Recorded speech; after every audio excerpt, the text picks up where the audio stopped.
Bonjour la famille, j'espère que vous allez bien, que vous vous portez bien. On se retrouve aujourd'hui pour une nouvelle vidéo. Alors ne me demandez pas pourquoi je suis debout, je ne sais pas moi-même. Apparemment, quand on est debout, on est bref. Et comme je ne veux pas vous retenir trop longtemps sur la vidéo et être très bref, je reste debout. Comme ça, moi-même, je ne tergiverse pas trop sur les sujets en question. Alors aujourd'hui, vidéo assez soft puisque je viens vous donner quelques informations qui m'ont semblé importantes sur les derniers jours. Là, je ne veux pas tous les jours vous faire une vidéo d'actualité, mais c'est une vidéo avec des informations qui sont tout de même importantes pour certaines personnes. Retirant premièrement, vous savez, le délai déraisonnable qui a été soulevé par plusieurs personnes, notamment des associations de demandeurs de titre de séjour, des associations d'étrangers, puisque la difficulté est toujours là, à savoir celle de prendre un rendez-vous pour pouvoir déposer sa demande de titre de séjour, sa demande de renouvellement de titre de séjour ou encore sa demande de naturalisation. C'est une catastrophe puisque le service public concernant ce service-là précisément, c'est-à-dire le service de l'État sur les titres de séjour et la direction de l'immigration et de l'intégration, c'est une catastrophe incroyable puisque les délais sont très très longs. Sachez en tout cas qu'il y a des associations qui ont fait des recours. On croise les doigts pour les jours à venir et puis espérant qu'il y ait un retour rapide des files d'attente comme ça a été préconisé par le Conseil d'État dans la décision du 4 juin, il me semble 2022, concernant la dématérialisation totale du service d'État quant aux demandeurs de titres de séjour et demandes de naturalisation.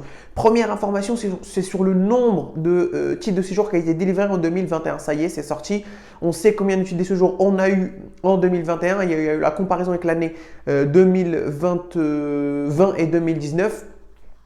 Évidemment, il y a une augmentation entre l'année précédente et cette année, puisque comme je voulais vous le dire, en 2021, on a eu 270 925 titres de séjour qui ont été délivrés, toutes nationalités confondues, il n'y a pas de répartition. Par contre, on a largement les Maghrébins qui sont en tête, à savoir Marocains, Algériens et Tunisiens. Les motifs de délivrance de ces titres de séjour, comme vous le savez, ce sont des motifs économiques, familiaux, humanitaires ou encore des motifs d'études.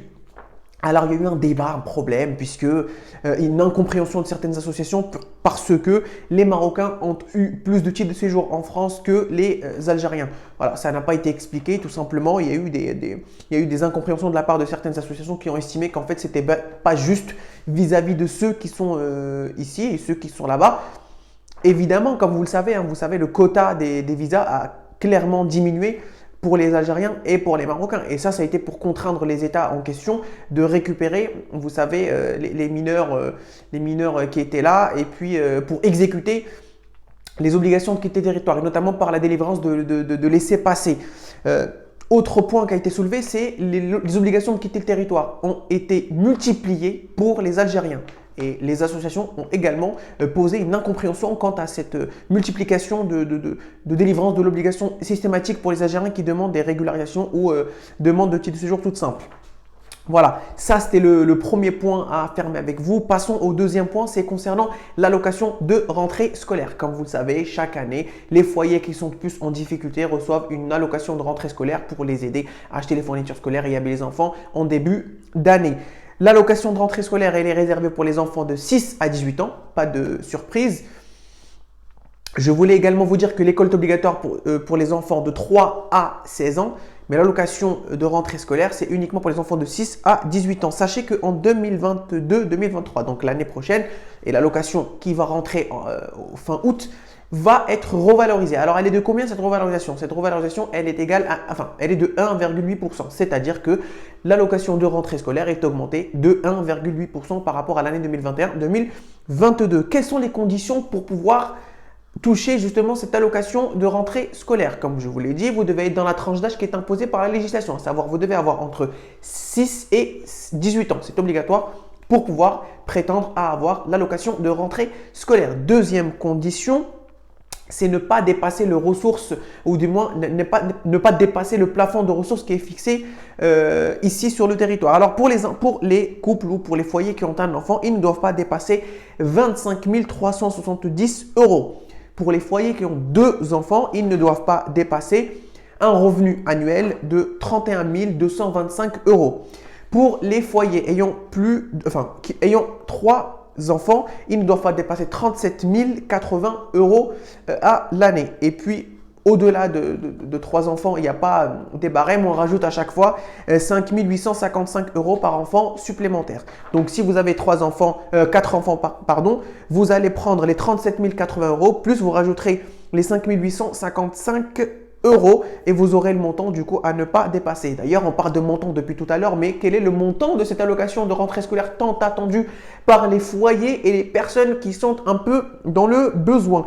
Eh bien, pour les enfants de 6 à 11 ans, cette allocation de rentrée scolaire sera égale à 376,98 centimes. Donc 376,98 euros pour les enfants de 6 à 11 ans.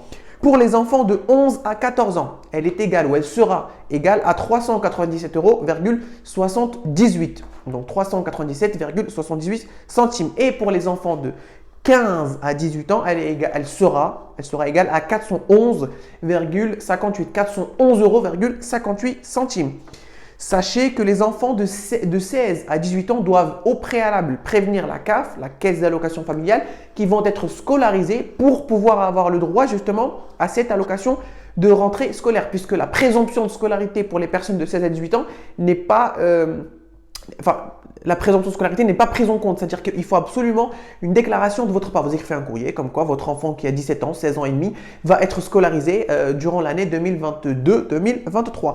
Puisque si vous ne le faites pas, ne vous étonnez pas ou ne soyez pas étonnés de ne pas avoir d'allocation de rentrée scolaire ou du montant qui est faible par rapport à celui que vous attendiez, puisqu'ils ont pris en compte uniquement les enfants qui ont moins de 16 ans.